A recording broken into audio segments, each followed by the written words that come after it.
오늘은 열왕기상 1장 38절에서 53절의 말씀을 가지고 왕이 다시 오실 그날이라는 제목으로 말씀을 나누겠습니다. 역전에 대한 이야기를 좋아하십니까?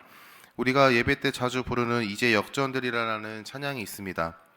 원수의 핍박 가운데서도 기도를 쉬지 않고 기다리는 것, 사람들의 비난 가운데서도 기다리는 것, 그 기다림 끝에는 하나님께서 반드시 역전시키신다라는 놀라운 고백이 담겨 있는 찬양인 것이죠. 역전을 생각하면은 저는 스포츠가 가장 많이 생각나는 것 같습니다. 그 중에서도 우리나라가 이제 가장 강한 저력을 보여주는 스포츠 양궁 단체전이 가장 많이 생각나는 것 같습니다. 상대방이 우리의 결과가 나오지도 않았는데 자신들이 좋은 점수를 얻은 것으로 인해서 상대방의 점수를 바라보지도 않고 승리를 자축하는 가운데 우리나라가 1점 차로 점수를 역전하여 승리하는 모습을 보면은 정말 짜릿한 모습을 보는 것만 같습니다. 그리고 기쁘고 어느 때보다 환희를 느끼고 어느 때보다 그들이 대단하고 자랑스러워 보이는 것이죠. 역전이라는 단어는요, 우리에게 짜릿함을 주는 것 같습니다. 편의점에 가거나 교회 근처 주변 상가를 둘러보면요, 이런 글을 보게 될 때가 있습니다. 예를 들면 인생 역전, 로또나 스포츠 토토 등 이러한 도박들을 통해서 인생 역전을 꿈꾸는 사람들을 향하여 인생 역전이라는 글씨를 붙이고 사람들을 불러 모으기도 합니다. 역전이라는 단어를 들으면 우리가 현재 상황에서 단번에 더 높은 그리고 더 좋은 위치에 오를 것이라는 기대감을 갖게 하는 것이죠.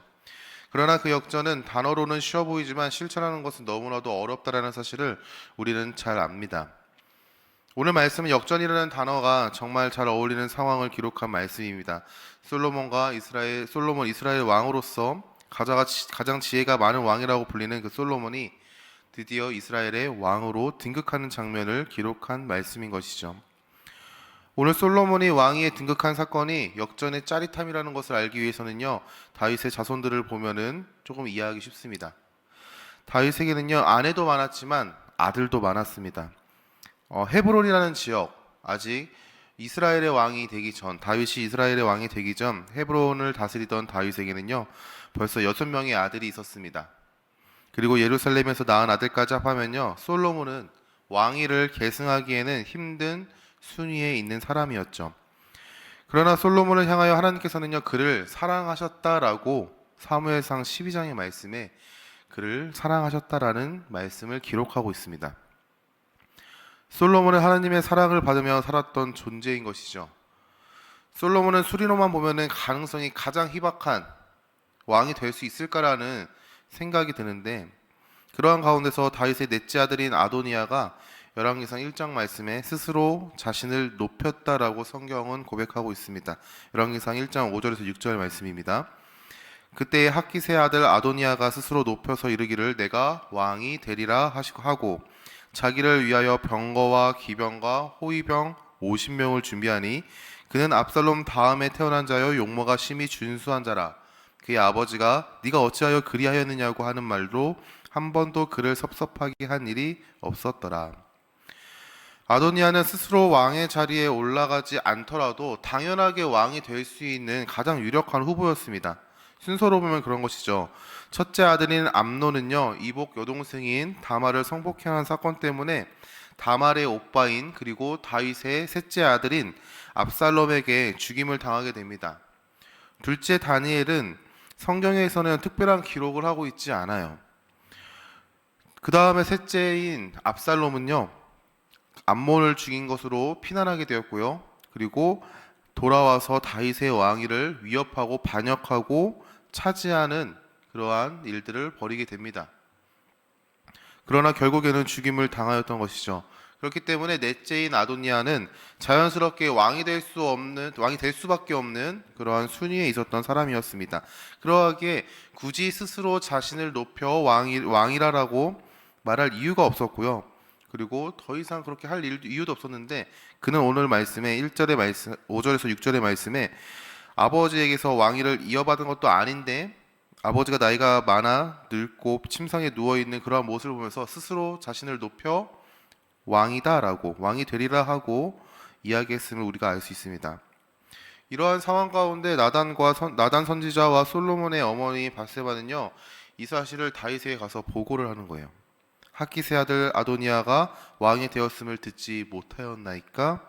우리 주 다윗은 알지 못하나이다라고 나단이 밧세바에게 그렇게 이야기하는 것이죠. 이 말을 듣고 밧세바는요 바로 침실로 들어가서 다윗에게 말합니다. 그리고 자신의 아들인 솔로몬을 왕으로 등극시켜 달라고 간청하는 것이죠. 밧세바의 간청에 나단도 들어와서 똑같이 건의를 합니다. 다윗 당신 다음으로 왕위를 이을 자를 선정해야 하는데 솔로몬을 세워 주십시오라고 말이죠. 아도니아는요 스스로 자신을 높였고요. 그것은요 반역의 행위였습니다. 이 말에 다윗은 솔로몬을 자신을 이은 다음 왕으로 세웁니다. 오늘 말씀은요 다윗이 솔로몬을 왕으로 세운 다음에 제사장인 사독과 선지자 나단과 브나야를 통해 왕으로 세움을 받은 것에 대한 것을 기록하고 있습니다. 솔로몬은요 왕이 될 수 없는 자였으나 오늘 왕이 되었다라고 얘기하는 것이죠. 솔로몬이 왕위를 등극했을 때 그 모습은요 최고의 환희와 기쁨이 넘쳐나는 시간이었습니다.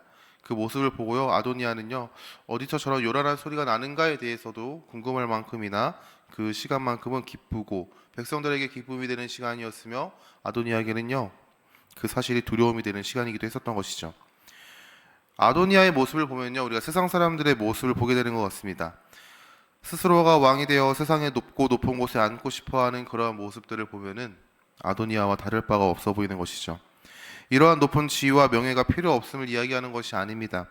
아도니아는 왕이 되기 위한 분명한 절차가 있는데도 그것을 무시하는 모습을 보면요 마치 하나님은 없다, 하나님은 필요 없다, 하나님이 없어도 나는 할 수 있다라는 세상 사람들의 그러한 교만한 모습들을 보게 되는 것 같습니다. 그런데 어쩌면 세상 사람들뿐만 아니라 우리도 이러한 모습을 가지고 있지는 않은가라고 성도로서 살아가지만 정작 무언가를 계획하거나 준비하는 가운데 아도니아처럼 하나님께 묻지 아니하고 자신의 모습과 실력과 경력과 경험을 가지고 그것들을 하나하나씩 이루어가고 행하는 모습이 혹시나 우리도 아도니아와 같이 하나님은 없다, 하나님이 없어도 괜찮습니다 라고 말하는 것만 같은 삶의 모습은 보이지 않는가라고 돌이켜보게 됩니다. 때로는요 이러한 모습이 멋있어 보이기도 합니다. 스스로가 어떠한 문제 앞에서 지혜를 끄집어내고 경력과 경험을 가지고 문제를 해결하는 모습이 멋있어 보이기도 합니다. 그러나 그러한 모습은요 멋있는 모습이 아니라는 것이죠.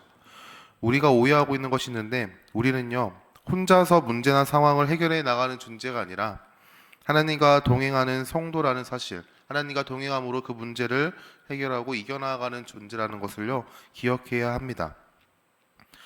어떨 때는 하나님께 묻고 그의 답변을 기다리며 순종하는 모습이 굉장히 더뎌 보일 때가 있습니다. 하나님과 동행하는 그 모습이 미련해 보일 때도 있는 것이죠. 이렇게 하면은 바로 문제가 해결될 것 같은데 왜 굳이 빙글빙글 돌아서 문제를 해결하고자 하는가라는 물음표를 던질 때가 있을 수도 있는 것이죠. 그러한 기다림 가운데 세상 사람들은요 흐름을 따라가지 못하여 도태되는 것 같아 보입니다. 우리가 세상 사람들은 이러이러한 방법으로 바로바로 문제를 해결하고 좀 더 유익을 얻고 남들보다 좀 더 앞서가는 삶의 모습을 보면은 우리는 하나님의 말씀에 순종한다라는 하나님의 자녀이고 하나님 나라의 백성이라는 이유 하나만으로 그 말씀에 순종하는 것이 참된 기쁨이라는 것을 입술로 고백하며 살아가는 그 모습이 때로는 세상 사람들이 바라봤을 때는 미련하다, 도태되었다라고 그렇게 판단할 때가 있습니다. 하지만 우리는 기억해야 됩니다. 우리가 어떠한 존재인지를 말이죠. 하나님은 선한 목자가 되시기에 하나님의 인도하심은요 푸른 풀밭과 쉴만한 물가인 줄 믿습니다. 사망의 음침한 골짜기를 걷는 그 삶의 과정이라고 할지라도 우리는요 해를 두려워하지 않는 이유는 하나님이 우리의 인도자가 되시기 때문임을 우리가 기억해야 하는 것이죠. 아도니아는 이것을 몰랐습니다. 아도니아는 자신이 아버지를 한 번도 섭섭하게 하지 않은 그러한 존재, 그러한 사람으로서 자신을 판단하였고 그러한 자신이 당연히 왕위를 계승해도 될 만한 인물이라고 착각하며 스스로를 높이는데 어쩌면 다윗의 입장에서는요 완전한 반역이었던 것이죠. 그러한 모습 가운데 오늘 솔로몬이 왕위로 등극합니다. 솔로몬이 왕위로 등극하고 아도니아가 보인 모습은요 두려워 떠는 것이었어요. 우리가 하나님의 말씀을 따라가는 삶이 은혜를 누리며 살아가는 것을 기억할 수 있기를 바랍니다. 그 은혜 안에서 하나님의 선하심을 보는 방법이요 하나님의 인도하심을 누리는 방법이고 하나님의 자녀에게 허락된 특권을 누리며 살아가는 방법이라는 것을 잊지 않기 바랍니다. 우리가 이러한 자격과 특권을 누릴 수 있는 것은요, 우리는 그리스도의 은혜로 구원을 받았음을 믿고 그것 가운데 살아가는 존재이기 때문이죠. 우리 스스로가 우리를 높이지 못하지만 예수 그리스도께서는 우리를 사랑한다 말씀하시고 낮고 낮은 천한 자리까지 찾아오셔서 우리를 하나님의 자녀와 같은 존재로 우리를 높여주셨습니다. 그것 가운데 우리의 어떠한 공로가 어떠한 행위가 들어간 것이 아니고 오직 은혜로 선물로 주어진 이 삶 가운데 우리는 하나님의 말씀 가운데 순종하는 것이 삶의 기쁨이고 우리의 삶 가운데 가장 지혜로운 방법임을 우리는 기억해야 할 줄 믿습니다. 그러나 세상은요, 우리의 그런 모습들을 잘 모릅니다. 우리가 이러한 삶의 모습들을 바라볼 때면은 때로는 미련하다, 때로는 멍청하다라고 표현하지만 우리가 누리게 될 영광을요, 세상은요, 모르는 것이죠. 우리가 누리고 있는 그 은혜를 모르는 것처럼 우리가 누리게 될 영광을 세상은 모릅니다. 예수님께서 분명히 다시 오실 것입니다. 사도행전의 말씀과 같이 우리에게 약속하신 다시 오심의 그 모습을 우리들 가운데 보이실 것이고요. 그 가운데 오셔가지고 하나님의 나라와 그리고 하나님 예수 그리스도가 어떠한 분인지를 세상 가운데 선포하실 것입니다. 세상의 창조주가 되시며 하나님의 아들이 되시며 만왕의 왕으로서 이 땅에 다시 오실 그날에 우리는 하나님께서 예비하신 그 영광의 면류관을 받는 것이죠. 예수님께서 누구인가에 대해서 세상 사람들이 바라볼 때 예수님을 믿지 않던 수많은 사람들은요, 도망칠 것입니다. 오늘 솔로몬이 왕이 된 이후에 살기 위해서 도망쳤던 사람들처럼 열왕기상 1장 49절 야도니아와 함께한 손님들이 다 놀라 일어나 각기 갓길로 간지라, 이 말씀과 같이 예수님께서 다시 오실 그날에 수많은 사람들, 예수님을 몰랐다라고 고백하는, 부정하는 사람, 피하는 사람, 그 복음 안에서 핍박했던 사람들은 다 도망칠 것입니다. 하나님을 대적하는 왕, 세상의 공중권세 잡은 자를 따랐던 수많은 사람들은요, 솔로몬이 왕이 된 것처럼 예수님께서 이 땅에 오셔서 진정한 왕위를 이어받을 때 이 땅의 모든 사람들이 예수 그리스도께서 왕임을 인정할 수밖에 없는 상황 가운데 모두 도망친다라는 것이죠. 예수님께서 다시 오심은 우리에게 구원의 완성이지만 그리스도를 믿지 않는 자에게는 심판의 날이기 때문입니다. 우리가 누리고 있는 것이 무엇인지를 기억할 수 있길 바랍니다. 그것은 단순하게 이 땅에서 그리고 먼 훗날 누려야 하는 것들이 아니라 지금 이 순간에 우리가 누려야 할 하나님께서 허락하신 은혜이고 그 가운데 기뻐하는 것이 우리의 참된 반응인 것이죠.